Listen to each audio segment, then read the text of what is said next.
ఏమన్నావు? నా time pass లో ఉన్నావు కదా, ఇప్పుడు నీకు నా లవ్ స్టోరీ చెప్తా విను. తను వెళ్ళిపోయేటప్పుడు జస్ట్ బ్రేకప్ అని చెప్పకుండా దూరం పెట్టింది.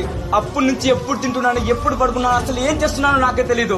కొద్ది రోజులకే గడ్డం పెరిగిపోయి, ఎయిడ్స్ పెరిగిపోయి, ఫ్రెండ్స్ అందరూ నువ్వు పిచ్చి వాళ్ళ ఉన్నావు రా, పిల్ల కాకపోతే ఇంకో పిల్ల వస్తుంది రా, నన్ను గుచ్చి గుచ్చి మాట్లాడినా వినకుండా, మా అయ్య ఇంకొకసారి ఆ గడ్డంతో కనిపిస్తే ఇంట్లో అడుగు కూడా పెట్టి నన్ను తెగేసి చెప్పినా వినకుండా, ఇప్పటి వరకు తను గుర్తుకొచ్చిన ప్రతిసారి ఒక్కసారి కూడా తాగలేదు.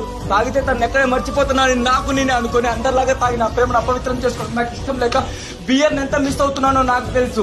ఇప్పటికీ జీవితంలో వచ్చిన ప్రతి అవకాశాన్ని దూరం చేసుకుని ఏ అమ్మాయికి దగ్గర అవ్వకుండా ఇంటి పక్కన మాట్లాడే అమ్మాయి చాలా క్లోజ్ గా దగ్గర అవుతుంది తెలిసి కావాలని తను దూరం పెట్టి బయట ఎక్కడ ఏ అమ్మాయిని చూసినా తనే అనుకుని వెళ్ళి మాట్లాడదామని చూసేసరికి తను కాదని తెలిసి చివరికి అమ్మాయిలంటే నీ విరక్తి పుట్టి ప్రతిరోజు రాత్రి వెక్కి వెక్కి ఏడుస్తూ హౌ టు ఫర్గెట్ సమ్మన్ అని గూగుల్లో సెర్చ్ చేసి చివరికి గూగుల్లో కూడా సరైన సమాధానం ఇవ్వకపోతే ఏం చేయాలో అర్థం కాక నాకు నేనే సంధాయించుకొని లైఫ్ ని 4 years నుంచి కింద మీద పడి దొబ్బుకుంటూ వస్తున్నా.